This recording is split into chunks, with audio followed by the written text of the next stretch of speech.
What's up, guys? It's Quincy with Coin Club Crypto. Welcome to my channel, and well, it's another one of these Cali vids. So on a previous vid of mine, I talked about smart contract value tokens, settlement value tokens, and NFTs. So here I'm going to talk about utility tokens. Now you may be going, well, what's that? It wasn't a value token or an NFT.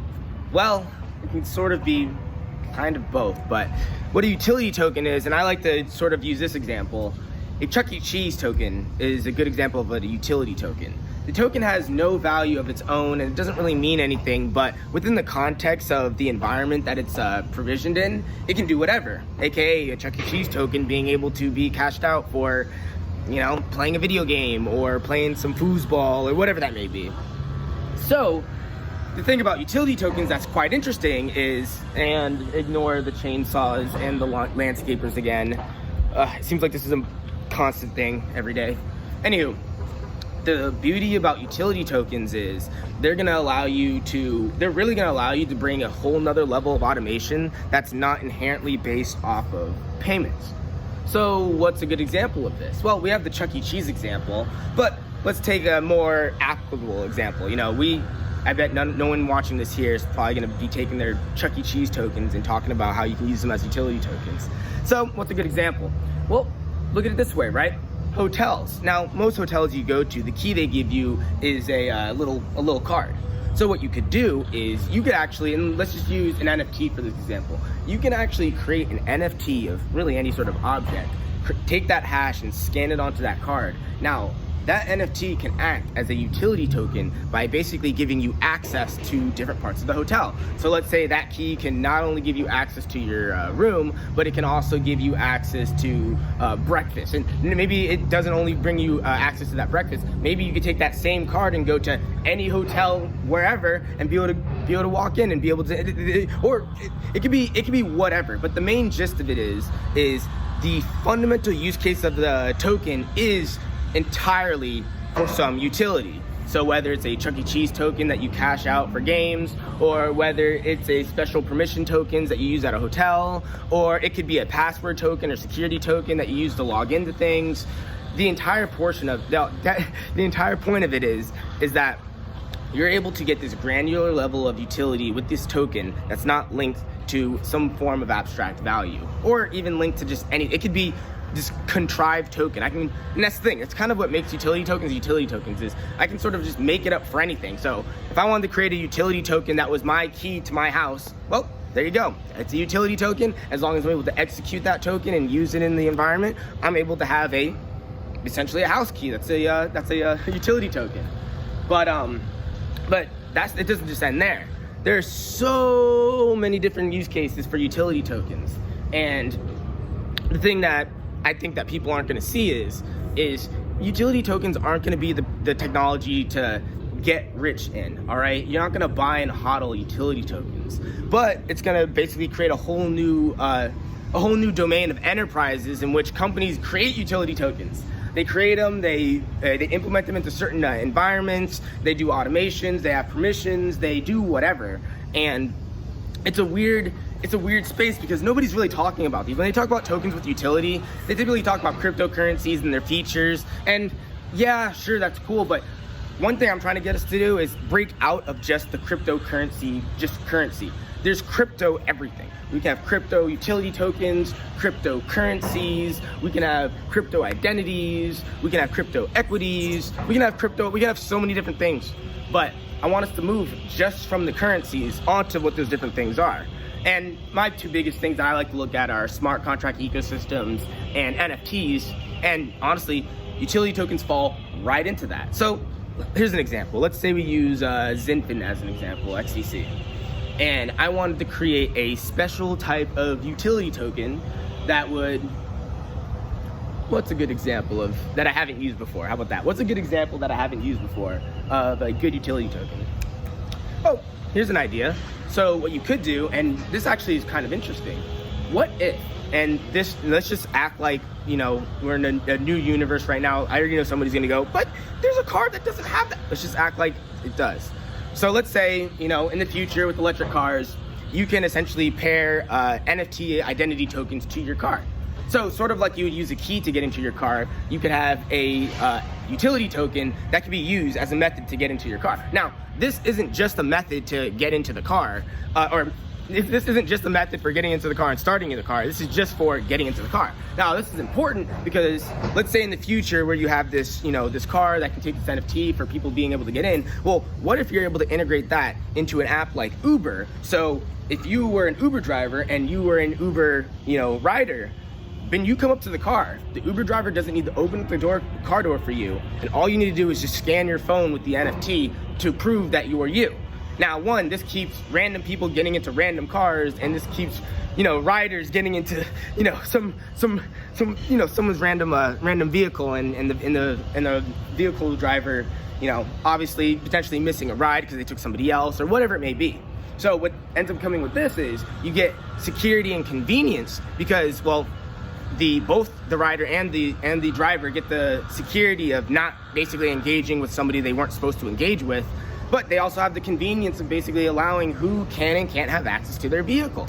And you can do this with homes. Like, let's say we swapped out Uber for Airbnb and cars for homes and did the same thing. You could do that. The token itself doesn't hold any value, but the utility that you're able to do with it and what people are, and that's the thing, yeah, these tokens don't have to be like entirely permanent tokens. They can be temporary tokens. So for the car example, let's say the token's only valid for 20 minutes. That's just the only time it's valid. And for the home example, let's say it's only valid for the time someone's gonna be staying in the home. And as soon as it's not valid anymore, it's expired and they're not able to execute it anymore. So there's so many different realms of possibilities when it comes to these sort of contrived ideas of utility tokens and what these utilities are. And I haven't even gotten into incorporating them into smart contracts, automating utility ecosystems. It could be on a granular level so beyond huge that I can't comprehend it. I know it's happening, I know it's coming, and I see the technology drip into play, but the floodgates haven't opened. We're barely seeing drops in this direction. But you'll see them. You'll see a whole new industry of companies come into play that are entirely revolved around utility tokens, generating utility tokens, using utility tokens, interacting with different smart contracts from different entities with their utility tokens, broadening the ecosystem. It'll be a huge thing. And I didn't really get a chance to talk about it too much in my other videos. I mostly try to get down value tokens and NFTs and, kind of the basics. But the beauty of this is and I kind of hope you like my videos because I've barely gotten started. Like, you think this is cool? We are literally on the ABCs right now. I can't wait till we start getting more into, well, the advanced technologies, and I can't wait until it starts becoming more mainstream so people can talk about it without being so, I don't know how to describe it. It feels like it's a contextual thing. Sort of like how in the 90s, not everybody was very familiar with the internet. Now it's just the norm. The same thing's gonna happen with crypto. So as that saturation comes into play, as people start using it more, it becomes a little bit easier to understand and more applicable, because what you could do is someone can go, oh, so a utility token is just something that could just, interact in an ecosystem, and I could just have that token just do that. So I have an idea for this utility token to do, and that's what's gonna happen. The same way people in like 2008, 2009 were like, I've got an app idea. You have people that have smart contract ideas, utility token ideas, and you see people now with cryptocurrency ideas, and that's fine, but there's a huge realm of possibility in terms of what you can do with a lot of these technologies. But it's kind of just my general spiel on utility tokens, what you can do with them. And like I said, these aren't tokens you're gonna hodl. These are going to be tokens that you're going to use for some enterprise to do a thing like secure a password or authenticate an ID or be a key mechanism to a home or car, or, and this is just the basic. It can become so abstract that anything could be considered a utility token if it resides within that context, I guess you could say. You could almost make anything into some sort of utility. I can make a utility token that just keeps track of what's on the shelves at the store for, it could be whatever. But the main point is the utility token isn't gonna hold and I guess I could put it this way. So like the value tokens, they would hold an abstract amount of value, and an NFT would be a representation of an object. A utility token is explicitly just a token that does something. So value tokens hold value, the NFTs represent an object, and utility tokens do something, or they interact with something that does something, like a smart contract. And that's it. The mere fact that they exist is essentially that token's job.